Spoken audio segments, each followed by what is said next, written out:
Bonsoir les amis, et nous nous retrouvons donc pour l'étude de la paracha de Vaïkra, d'après le livre Ta'arokh Lefanai Shulchan du Rav Akiva Castiel. Et tout d'abord, je voudrais dédier cette étude ce soir à la refoua shlema de mon neveu Yehuda Tzvi ben Rachel Nathalie et tous les ptsuim d'Israël pour une refoua shlema. Et donc cette semaine, on commence un nouveau livre de la Torah, le livre de Vaïkra, traduit en français par le Lévitique, alors que le nom en hébreu veut dire Vaïkra, il a appelé, d'après le premier mot de la paracha, où Dieu appelle Moïse. Traduire Lévitique, c'est pas entièrement faux, puisque même les rabbins appellent des fois ce livre Torah de Kohanim, la Torah des prêtres, puisqu'effectivement il s'agit du service du temple qui prend une grande place de ce livre, donc on peut accepter ce nom de Lévitique.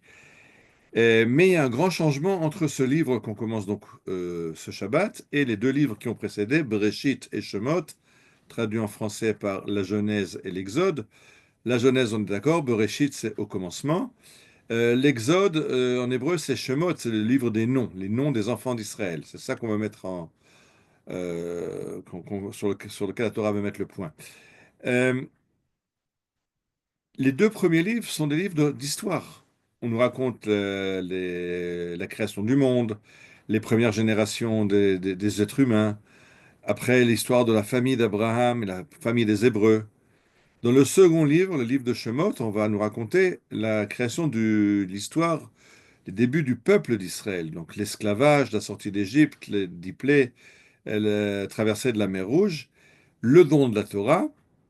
Et à la fin, on aura la consécration du Mishkan, du tabernacle.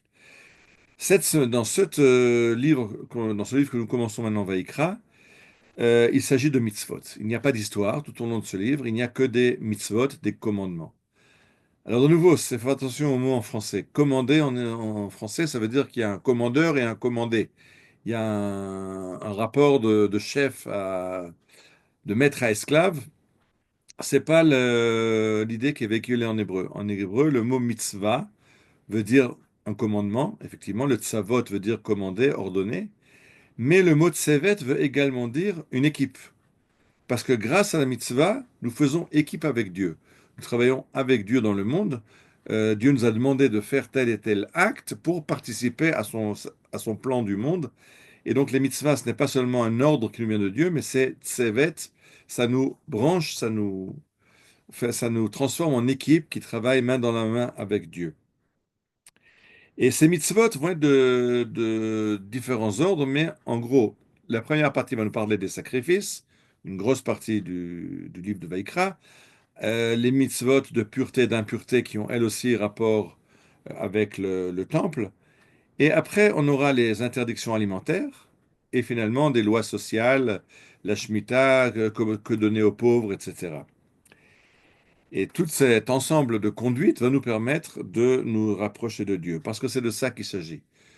Sur le premier verset, Vaïkra, Adonai el Moshe, Vayomer Dieu appelle Moshe, il y a 5 lettres du mot Vaïkra. La dernière, le Aleph, est toute petit.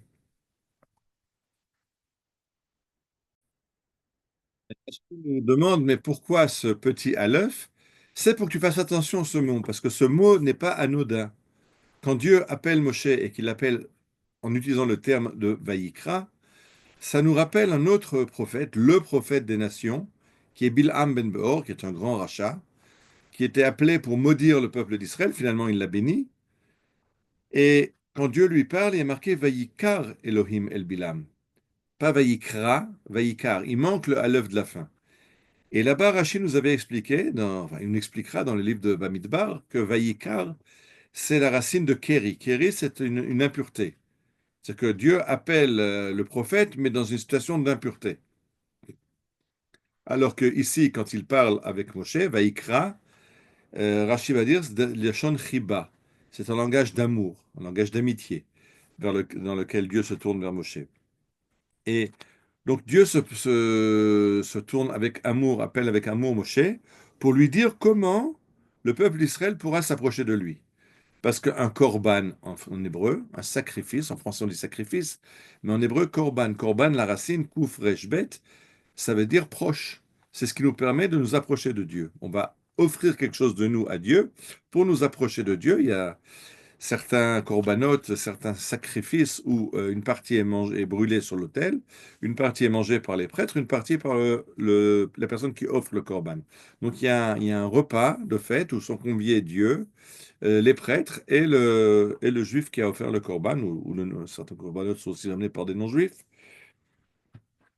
Et Et c'est l'idée du korban, de hitkarev, de s'approcher de Dieu. Donc, dans un premier stade, dans le livre de Shemot, c'est Dieu qui avait tout fait. C'est lui qui a fait les 10 plaies, c'est lui qui a ouvert la mer Rouge, c'est lui qui a donné la Torah. Maintenant, il demande la réciprocité. Il demande à Israël de se tourner vers lui. Et comment Israël se tourne vers Dieu? En offrant quelque chose qui nous appartient. En offrant une bête, en offrant des... Il y a la mincha, qui est un korban végétal, en offrant de la farine, en offrant de l'huile, en offrant du vin. Mais c'est des offrandes de ce qui apparemment est à nous qu'on offre à Dieu pour s'approcher de Dieu. Et donc c'est ça l'idée de ce livre de Vaïkra. Et le Rav Castiel nous fait remarquer qu'il y a beaucoup de corbanotes qui vont être énoncés dans la Torah, mais le principal, c'est un corban qui s'appelle la Ola. Ola, traduit en français par Holocauste, c'est un sacrifice qui est entièrement consumé par le feu. Et le Rav Castiel dit que c'est un sacrifice le plus important. Pourquoi? Parce que ce n'est pas un sacrifice qui vient pour une faute. C'est pas un sacrifice qui vient parce que j'ai quelque chose à demander pardon à Dieu. C'est pas un sacrifice qui vient remercier Dieu comme la Toda parce il m'a donné quelque chose, je le remercie. Un sacrifice qui vient sans aucune raison parce que j'ai envie de m'approcher de Dieu et j'offre cette Ola. Donc le korban principal, c'est la Ola qui est cette volonté d'offrir quelque chose à Dieu, pas parce que j'ai un besoin, parce qu'il faut je veux me faire pardonner, parce qu'il m'a donné quelque chose, parce que je veux le remercier après une naissance, après une bonne récolte. Et donc ça, c'est l'idée du Korban Ola. Et le Rav Kastel fait remarquer que le mot Vaïkra et le mot Korban ont les mêmes racines de Kouf et Resh, mais dans Vaïkra, il y a le Aleph et dans le Korban, il y a le Bet. Le Aleph, c'est la lettre par laquelle ouvrent les 10 paroles, les 10 commandements donnés au mont Sinaï, Anochi Adonai Elohecha Asher Hotzeticha Me'eretz Mitzrayim. Le Bet, c'est la première lettre de la création du monde. Bereshit bara Elohim et Hashemayim et Haaretz.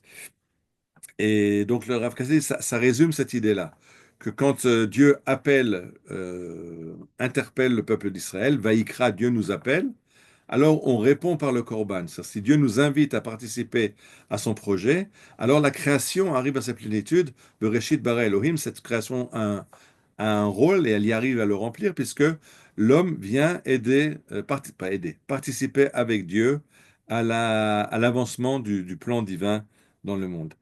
Et bon, je pense que cette époque où nous vivons, ce rapprochement d'Israël avec Dieu, il est tellement évident que on le voit dans chaque pas, tous ces soldats qui répondent présents, le peuple d'Israël, où on supplie le gouvernement de nous envoyer des avions pour nous rapatrier en zone de guerre. Trump l'a dit lui-même, c'est le seul peuple, quand il y a une guerre, au lieu de prendre des avions et de s'enfuir, on supplie d'avoir des avions pour nous ramener à la maison. Il y a eu l'enquête de l'UNESCO chaque année pour la qualité de vie, le bonheur de vivre.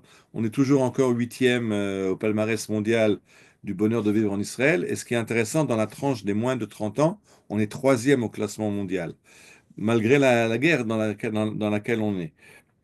Donc, cette hitkarvut, ce rapprochement avec Dieu, qui se fait des fois au prix de la vie, parce que quand un soldat donne sa vie, on appelle ça akrava, c'est le sacrifice de soi, d'être prêt à répondre et d'aller jusqu'au bout. Mais c'est tout un Israël qui est en train de répondre présent.